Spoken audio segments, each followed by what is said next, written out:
สวัสดีค่ะน้องๆทุกๆคนสวัสดีค่ะเพื่อนๆทั้งเพื่อนใหม่และเพื่อนเก่านะคะขอบคุณมากค่ะขอบคุณที่กดติดตามและเป็นกำลังใจมาตลอดนะคะเอาละค่ะน้องๆครับวันนี้พี่ติ๋มมีเรื่องหนึ่งซึ่งเป็นเรื่องที่เกิดเกิดขึ้นกับคนใกล้ตัวของพี่ติ๋มเองค่ะเป็นน้องที่เรารู้จักซึ่งน้องคนนี้เป็นเด็กดีนะคะเป็นเด็กคนไทยและนางก็มาเจอฝรั่ง ซึ่งฝรั่งคนนี้เขาเป็นคนที่เจ้าชู้ฝรั่งคนนี้เขาก็มีแฟนอยู่แล้วนะคะ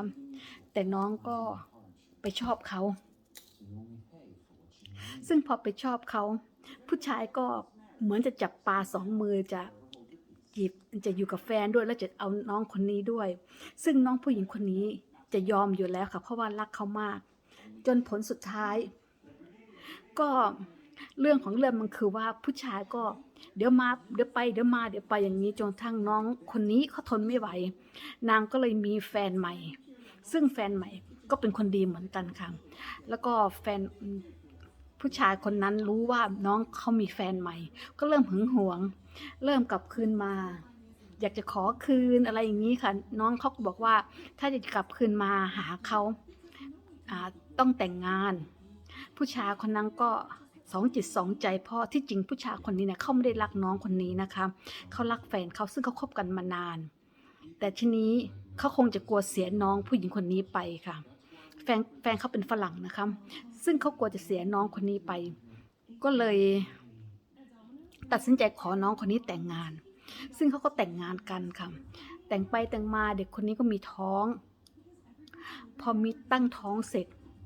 น้องผู้หญิงก็เริ่มระแคะระคายว่าสามีตัวเองไม่ไม่ค่อยปกติคือว่าเปลี่ยนแปลงไปนะคะไม่เหมือนเดิมทำตัวน่าสงสัยน้องเขาก็เลยถามซึ่งผู้ชายก็ไม่ปฏิเสธนะคะว่าเขากลับไปคุยกับแฟนเก่าซึ่งน้องคนนี้ก็โกรธมากก็ให้เขาเลือกซึ่งเขาก็เลือกแฟนเก่าก็ปรากฏว่าต้องหย่ากันพอหย่ากันเสร็จแล้วน้องผู้หญิงคนนี้ก็มีลูกอยู่นะก็มีลูกนะคะซึ่งผู้ชายก็มารับลูกไปบ้างเขาก็ยังเทคแคร์ลูกอยู่นะคะแต่เด็กคนนี้นะยังต้องการผู้ชายคนนี้คืนซึ่งนางก็วาดภาพไปเองคนเดียวแหละค่ะว่ามีพ่อแม่มีลูกอะไรอย่างนี้ค่ะแต่ผู้ชายเขาไม่สนใจแล้วค่ะซึ่งนางเองก็บอกพี่ติ๋มนะคะว่านางคิดผิดจริงๆที่ว่าเลิกกับผู้ชายคนที่ดีๆมาเอาอิตาคนนี้มาแต่งงานแล้วก็เพิ่งมารู้ว่าที่ผู้ชายเขาแต่งงานด้วยนะเพราะเขาอยากชนะผู้ชายแฟนที่ผู้ชายที่เข้ามาจีบน้องคนนี้เขาอยากเอาชนะเฉยๆถึงขอน้องคนนี้แต่น้องผู้หญิงคนนี้รักเขาเป็นทุนอยู่แล้วครับก็เลยยอมก็ปรากฏว่าผู้ชายเขาก็ทิ้งเขากลับคืนหาแฟนฝรั่งซึ่งพี่ติ๋มถามว่าสาเหตุที่เขาขับคืนไปหาแฟนฝรั่งเพราะอะไรน้องเขาก็บอกว่าเอาง่ายๆนะคะน้องคะเด็กผู้หญิงคนนี้เพิ่งมาเมืองนอกได้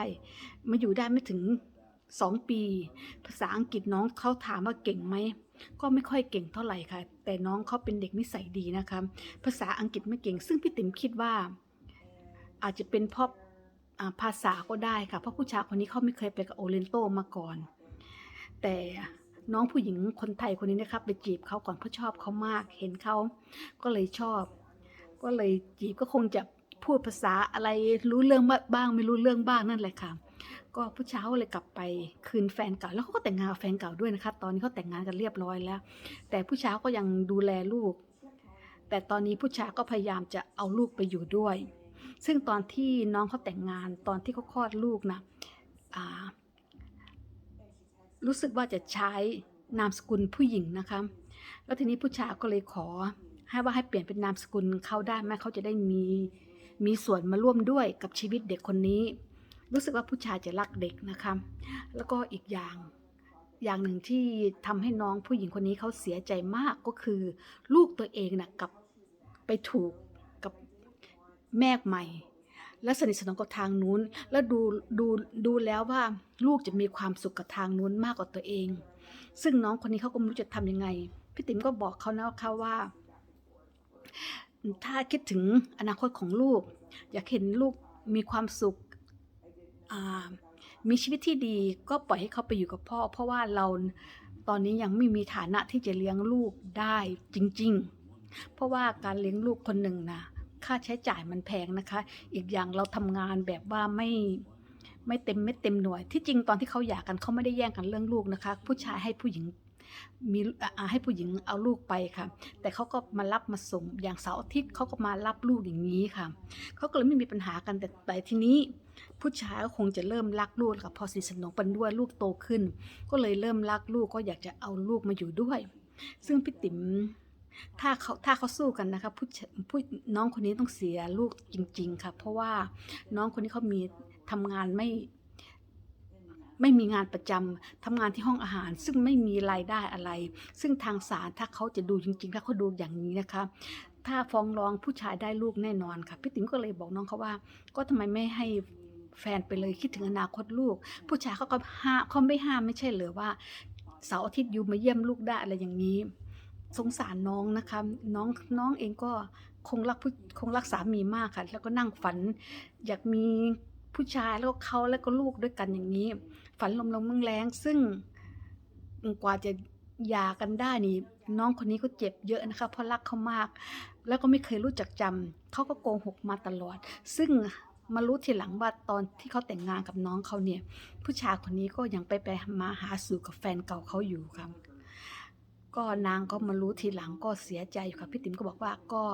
ต้องปลงแล้วแหละคิดซิว่าไม่ใช่คู่เราถ้าเขาเป็นคู่เราอย่างงั้นเขาก็กลับคืนมาถ้าไม่ใช่อย่าเสียเวลาเราอาจจะไปเจอคนที่ดีกว่านี้พี่ติ๋มบอกน้องเขานะคะเราก็ได้แค่ปลอบใจก็เพียงแต่บอกเขาว่าสู้ๆตั้งต้นชีวิตใหม่ทุกสิ่งทุกอย่างมันผ่านไปแล้วเอาคืนไม่ได้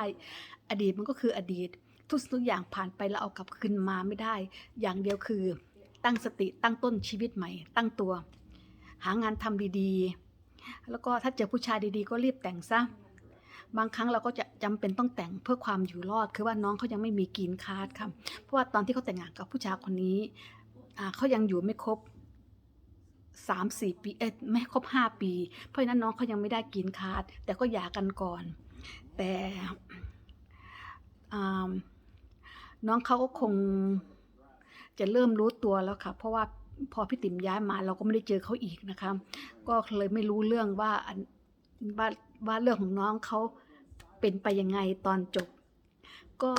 เรื่องนี้ก็เพียงแต่มาเล่าให้ฟังคนที่ว่าเกิดน้องคนไหนมีแฟนแล้วรักหลงมากแบบที่ว่าไม่ลืมหูลืมตาจนไม่มีเหตุผลรักมากจนไม่มีเหตุผลอยากให้ดูเรื่องนี้เป็นตัวอย่างนะคะว่าการที่ผู้ชายคบซ้อนหรือผู้หญิงคบซ้อนน่ะมันไม่เคยมีความสุขมันต่างทำให้ทั้งสองฝ่ายเจ็บคนที่เจ็บมากก็คือเราเพราะว่าอะไรเพราะว่าเราเป็นแม่ของลูกด้วยแล้วทีนี้เขาไม่เลือกเราแล้วเจ็บแค่นั้นยังไม่พอเจ็บที่ว่าการงานเราก็หน้าที่ไม่ดีมันมีหลายอย่างที่เราต้องเสียเปรียบเขาซึ่งพี่ติ๋มดูแฟนน้องคนนั้นนะคะรู้สึกว่าเขาจะมองผู้หญิงที่ว่ามีงานที่ดีน้องๆเขาอย่าลืมว่าฝรั่งบางคนนะเขาแต่งงานกับโอเรนโตมาจำได้ไหมคะพี่ติ๋มเคยเล่าว่าทำไมผู้หญิงคนไทยเสียผัวให้กับฝรั่งบางคนเขามองพอเขาทำงานดีๆเขาเจอคนดีๆเขาต้องการคนระดับเดียวกันซึ่งมันมีอยู่จริงนะคะน้องๆและน้องผู้หญิงคนนี้ก็เจอแล้วเพราะว่าและแฟนเขาก็เป็นคนแบบนั้นด้วยเขามองหาผู้หญิงที่เท่ากันมันก็เลยมีเหตุให้เขาต้องเลิกกันแต่ทั้งแต่จะอะไรก็ช่างก็คิดซะว่าเราไม่ใช่คู่กันนะก็อาจจะเป็นกรรมมาเจอกันตอนนี้ก็คงจะหมดกรรมเวรแล้วล่ะถึงได้เลิกกันเอาละค่ะน้องๆค่อยเจอกันคลิปใหม่นะคะบายค่ะ